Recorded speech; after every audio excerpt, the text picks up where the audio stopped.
Bismillahirrahmanirrahim. Innal hamdalillah usolli wa usallimu ala Rasulillah wa ala alihi wa sahbihi wa mawala wala haula wala quwata illa billah, amma ba'du. Rabbi shrah li sadri wa yassir li amri wahlul 'uqdatam min lisani yafqahu qawli wasadid lisani. A'udzu billahi minasyaitonir rajim. Bismillahirrahmanirrahim. Iyyaka na'budu wa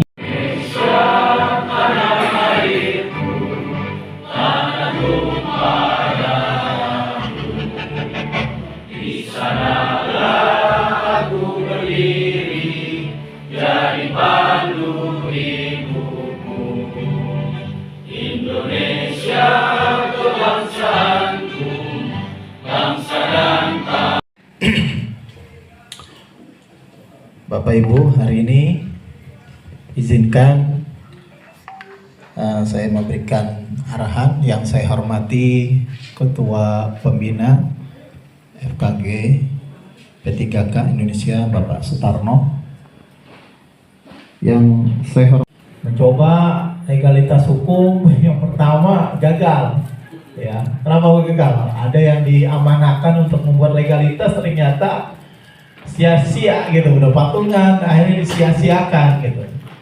Akhirnya saya berinisiatif cari notaris yang benar-benar serius, ya, dan alhamdulillah saya mendapatkan notaris.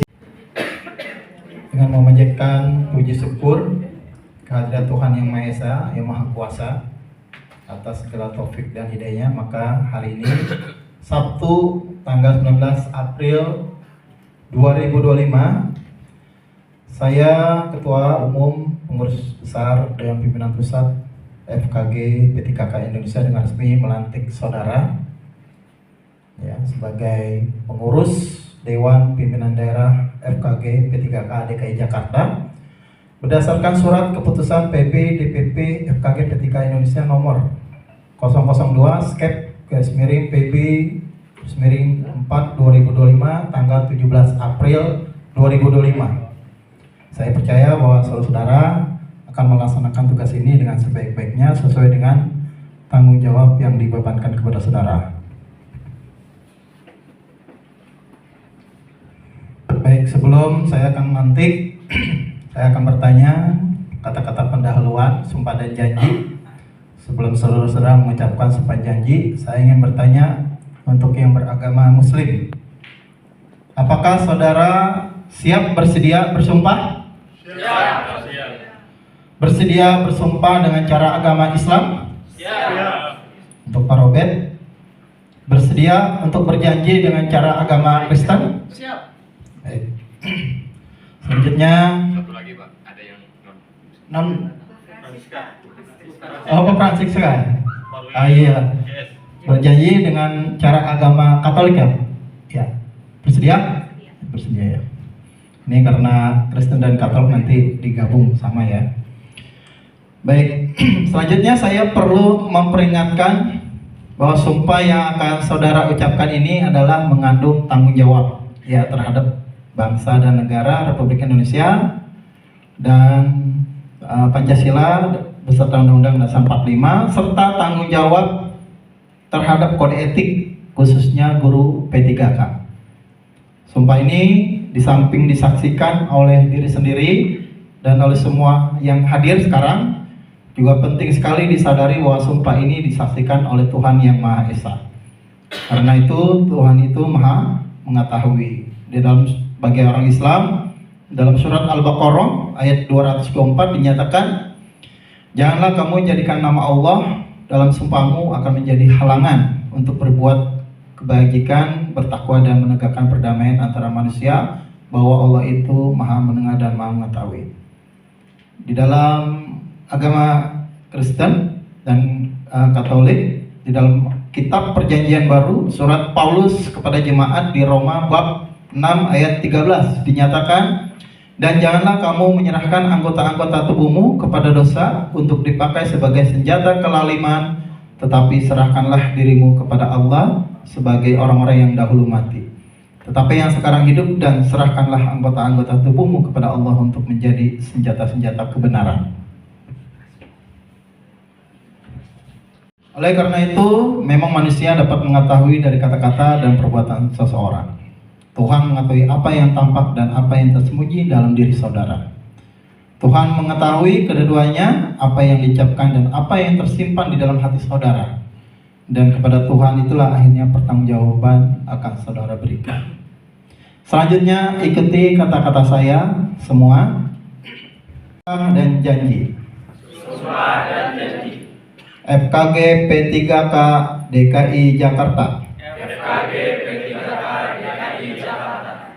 Untuk yang beragama Islam, ikuti dulu. Sebelumnya angkat tangannya sebelah sini. Ya. Sebagai tanda sumpah ya. Untuk yang beragama Islam, demi Allah. Demi Allah. Saya bersumpah. Saya bersumpah. Untuk yang beragama Kristen dan Katolik, demi Tuhan. Demi Tuhan, Saya berjanji. saya berjanji Baik, semuanya ya. Semua agama. Bahwa saya akan memenuhi kewajiban. Saya selaku pengurus Dewan Pimpinan Daerah FKG P3K DKI Jakarta dengan sebaik-baiknya, sejujur-jujurnya, dan seadil-adilnya, bahwa saya akan selalu taat dalam mengamalkan dan mempertahankan Pancasila sebagai dasar negara. Bahwa saya akan menjaga, memelihara, membela, serta meningkatkan harkat dan martabat guru P3K. Bahwa saya akan menentukan kebijakan organisasi dan melaksanakan segala ketentuan dan kebijakan sesuai dengan ADART FKG P3K Indonesia. Baik, terima kasih atas janji dan sumpahnya, dan semoga ini ya.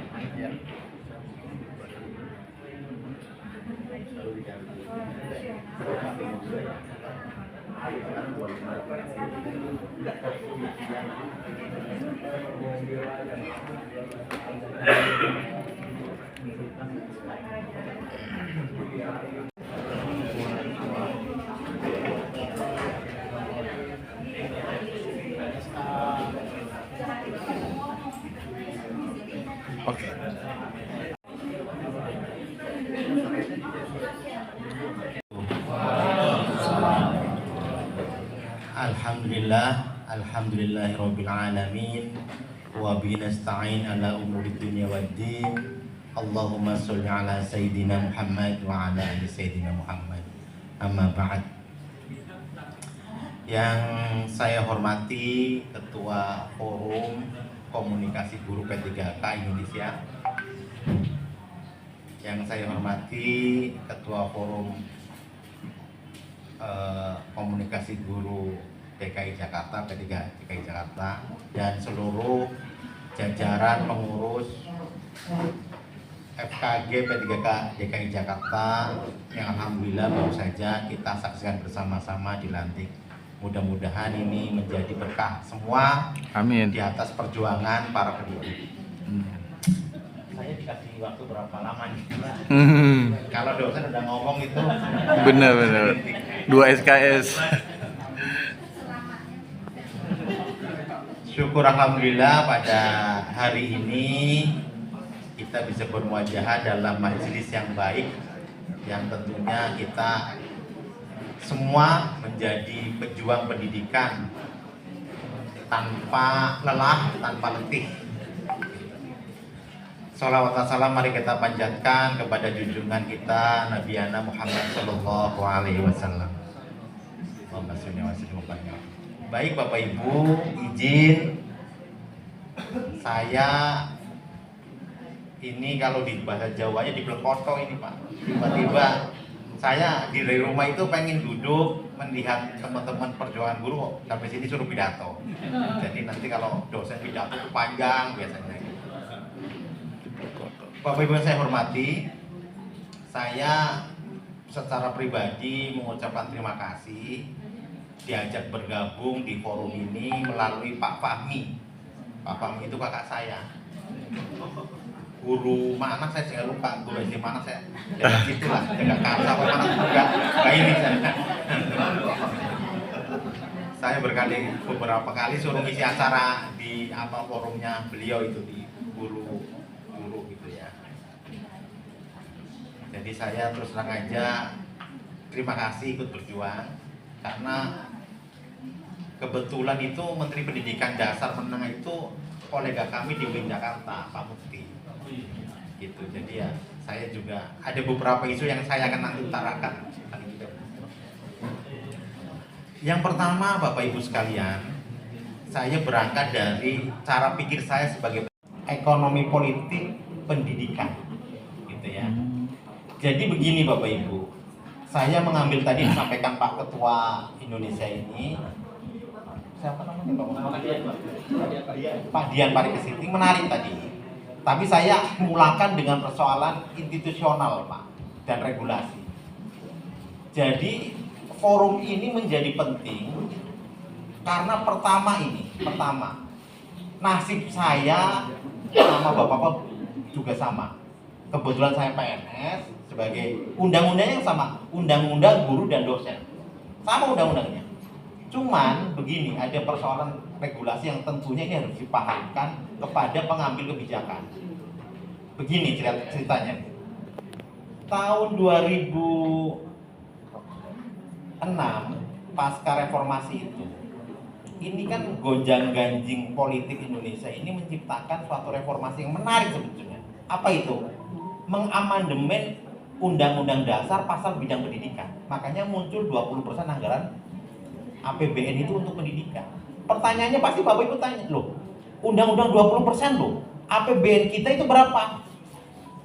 3.000 triliun, mestinya kan guru kaya semua Pak, mobilnya nggak lagi R3, gitu loh. Beli mobilnya bukan lagi R3 Pak, urusannya begitu. Nah, ini ada apa? Kok kemudian undang-undang dasarnya seluruh dunia, saya katakan seluruh dunia, yang berani menyebut bahwa anggaran pendidikan di suatu negara 20% itu cuma di Indonesia. Cuma di Indonesia. Padahal itu kelasnya undang-undang dasar loh Pak.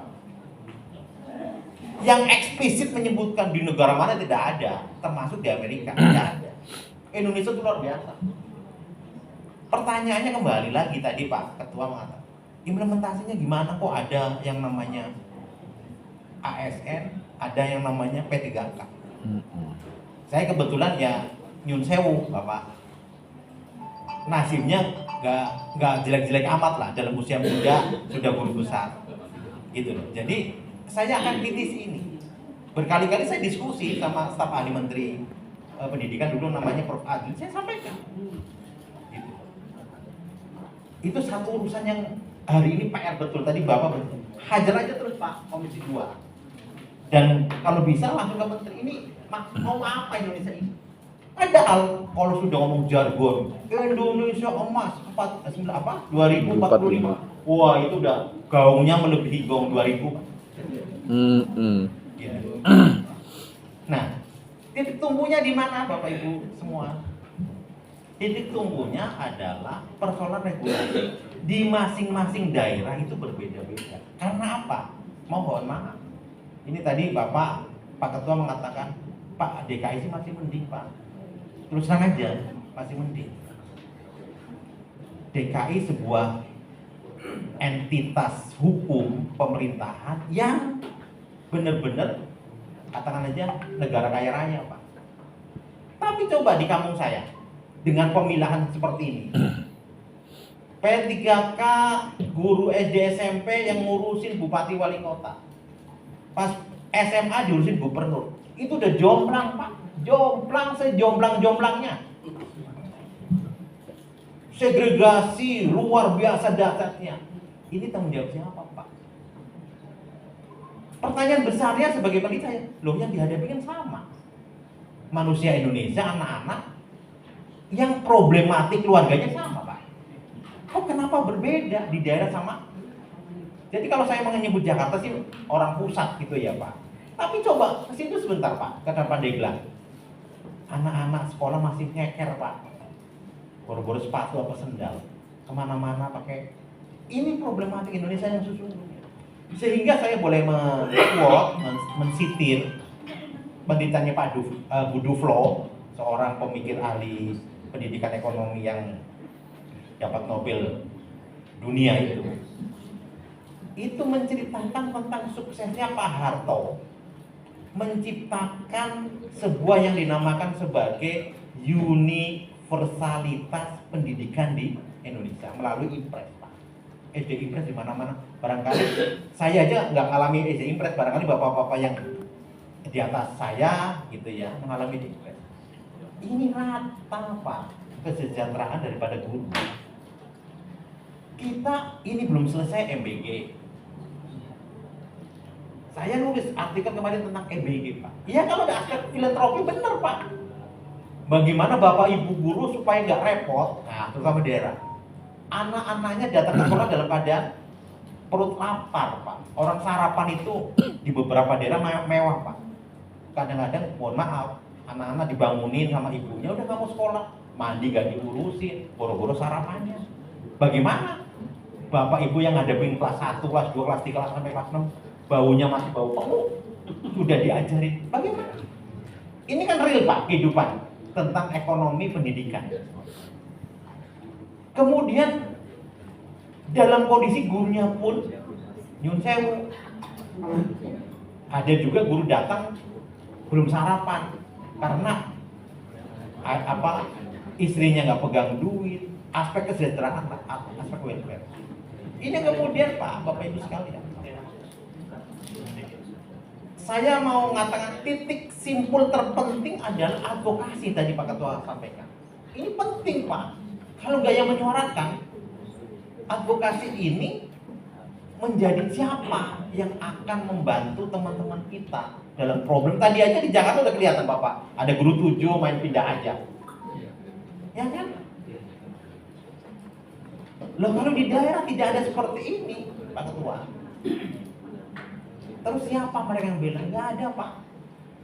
Makanya saya senang sekali bisa berjuang bareng sama Pak Ketua Pusat. Mungkin kalau DKI Pak, saya juga ada, ini saya bocorin Pak Ketua, kakak saya dulu gak hebat, ya kan? Ya motor aja gak punya, sekarang motornya bagus setelah dapat P3K, artinya kan naik itu kelas sosialnya, kan gitu. Cuman satu Pak, perlu dicarikan istri tuh Pak. Karena masih bujang itu, masih bujang, iya. Kode.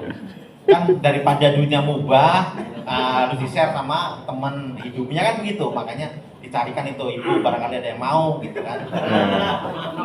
Kira-kira gitu. Mana sih orangnya? Itu yang pakai batik, pakai peci itu Pak. Batik semua ini peci. Yang sebelahnya ibu Siska apa tadi gitu ya. Nah, kira-kira begitu. Budela kosong. Aman. Ini persoalan advokasi di segmen manapun Pak, yang di Indonesia masih lemah sekali. Baik dari tenaga kerja, mohon maaf, buruh, wah kemarin ada namanya apa itu undang-undang yang mengerikan itu, yang hari ini mulai pelan-pelan dicabutin gitu. Karena terkadang Pak, penguasa ini butuh kita yang mayoritas seperti ini itu pas pemilu saja Pak. Tapi kalau sudah nggak pemilu nggak ada urusan. Ini jeleknya nih. Makanya saya bilang undang-undang kita ini masih belum melindungi segenap bangsa Indonesia Pak. Masih hanya melindungi beberapa orang saja. Padahal jelas undang-undang dasarnya Pak 20%. Makanya Bapak dengar itu mungkin di media massa ya. tukin dosen baru dibayarkan hari ini. Sama nasibnya Pak. Cuman bedanya saya sebagai dosen sama panjenengan semua satu Pak. P3K teman-teman saya satu. Kalau dosen ngajar 2 hari dibayar sebulan, 2 hari dalam seminggu, tapi bisa ngamen dosen sana, dosen sini. Kalau panjenengan saya nggak bisa dibanding kepala sekolah dan dibanding aturan. 1 minggu ya 1 minggu full di dalam. Kalau dosen, apalagi dosen UIN, khutbah di sana, khutbah di sini. Puasa aja saya jadwalnya penuh, padahal saya bukan dosen agama. Cuma pusing, ini karyawan lu gajian gak nih? Duit di kas di universitas ada berapa? Minus, kita cari utang Pak. Yang dihadapi apa? Mahasiswa miskin, yang bayarnya kadang bayar, kadang enggak. Ngandalin KIPK kalau di SMA Pak, kalau di pendidikan dasar. KJP. Iya gitu, kira-kira itu. Kalau KJP kan jelas Pak fungsinya, tapi di daerah mana tahan Pak. Oh. Tidak ada. Jadi alhamdulillah saya sih ngadepin terus terang saja, batin saya belum merintih betul. Karena apa? Dosen di tempat saya dulu jadi rektor Pak. Dosen nih Pak, honor sebulan 2,7 juta Pak. Punya anak 3, istri 1, rumah ngontrak coba. Saya kadang-kadang kalau ngantor Pak, yang saya takut itu Pak, datang Pak, saya ini belum bayar listrik. Pak, itu dosen S2. Subhanallah kan? Ini Republik Indonesia Pak. Bagaimana kita ngomong yang namanya 2045? Jadi kalau Jakarta saya rasa, apalagi kalau orang asli pribumi, memang kerjanya P3K, tapi kontrakannya 10 pintu Pak. Masih bisa saya memandang itu gitu. Kira-kira begitu. Nah ini persoalan universal Pak. Dan saya harapkan kemarin nih Pak, mohon maaf nih saya nggak nakut-nakutin nih. Ngapunten nih Pak. Saya undang UIN Jakarta sebenarnya ada rapat, undang kepala BKN Pak. Profesor sampai saya lupa itu. Cerita depan dosen-dosen. Yang ya Allah, saya sebagai ASN yang sudah ibarat settle gitu ya. ASN melihat kanan kiri teman-teman P3K, itu ya Allah saya bilang. Mengatakan begini. Ada pertanyaan dari dosen kebetulan yang P3K juga. Pak, gimana nasib kita? Jawabannya sederhana, Pak. Mohon maaf nih, tanpa mengurangi rasa hormat katanya. P3K ini semuanya serba labil, tidak ada kepastian apapun dari negara. Ngeri nggak Pak? Masa. Itu dosen digituin, pucet Pak semuanya. Nggak ada kepastian. Makanya tadi disampaikan, haknya sama kita teman-teman. Undang-undangnya sama ASN. Cuma ini jangan menjadi apa ya? ASN outsourcing gitu loh Pak. Jangan sampai. Nah, betul. Makanya saya tertarik Pak. Ayo kalau memang ya ketemu Pak Mukti, ayo kita ngobrol apa yang perlu dibicarakan. Tapi memang Menteri lagi-lagi akan berlindung di undang-undang. Kan DPR-nya belum ngasih regulasi. Kita mah pelaksana sebagai eksekutif. Lagi-lagi begitu Pak, biasanya Menteri itu gitu. Tugasnya begitu aja. Gitu. Jadi mohon maaf, mohon izin, Pak. Ini semuanya menyempatkan ya, bisa ketemu di SMA Negeri 27 Jakarta dalam rangka halal bihalal pelantikan pengurus daerah dan nasional ini. Saya juga mohon maaf juga, kenapa tidak di Hotel Balerum juga? Pertanyaannya kan begitu. Mohon maaf Bapak Ibu, karena saya memang memerintahkan kepada Pak Dian untuk pertama adalah ikut efisiensi seperti pemerintah, di mana organisasi itu memang ada duit. Mungkin dalam hal ini tingkat kecamatan, gitu. Silahkan dibentuk ke bawah untuk mempermudah, gitu ya. Jakarta Utara. Sekarang Jakarta Selatan. Korwilnya adalah Pak Hairudin. Ada Pak Hairudin? Wah, terima kasih yang sudah hadir.